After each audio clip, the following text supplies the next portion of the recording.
On entend parfois dire que l'esprit critique serait un exercice qui serait réservé aux adultes. Les enfants devraient découvrir naïvement le monde autour d'eux et attendre d'être grands pour se questionner sur la validité des informations et de leurs sources.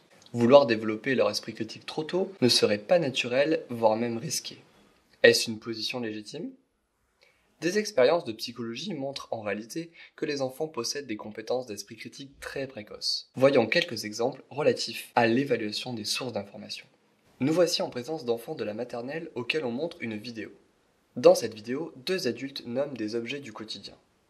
Parmi ces objets, l'un d'eux est difficile à identifier. Les deux adultes donnent alors des noms différents. L'adulte A appelle l'objet un yift et l'autre un zaz. On demande ensuite à l'enfant le nom de cet objet. À quel adulte va-t-il accorder sa confiance ?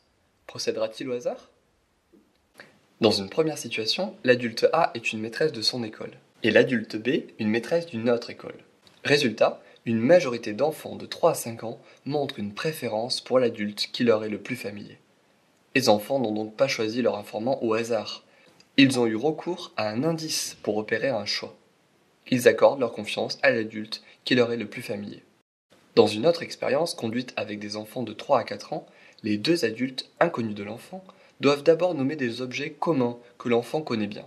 L'un des deux adultes se trompe en nommant ces objets. Il appelle balle une tasse. Cette fois, la majorité des enfants accordent leur confiance à l'adulte qu'ils jugent le mieux informé. Les enfants sélectionnent donc des sources qui leur semblent plus compétentes.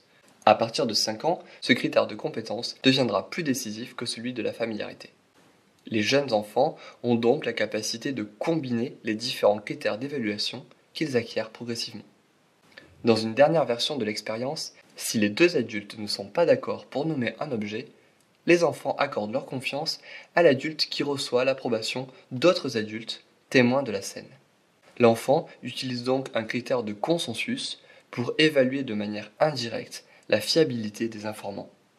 Les enfants, même très jeunes, ne sont donc pas prêts à croire n'importe qui, mais ils sélectionnent leurs sources d'information sur la base de critères.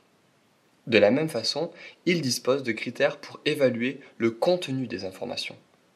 Cette information semble plausible, mais cet autre non. Les enfants possèdent donc toutes les bases d'un esprit critique. Bien sûr, ces critères ne sont pas parfaits. Une éducation à l'esprit critique est donc nécessaire.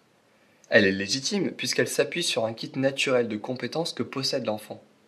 Mais elle cherche à développer ces compétences naturelles en fournissant à l'enfant des critères plus sophistiqués qui lui permettront d'évaluer des situations plus complexes, le préparant ainsi au monde dans lequel il évoluera bientôt.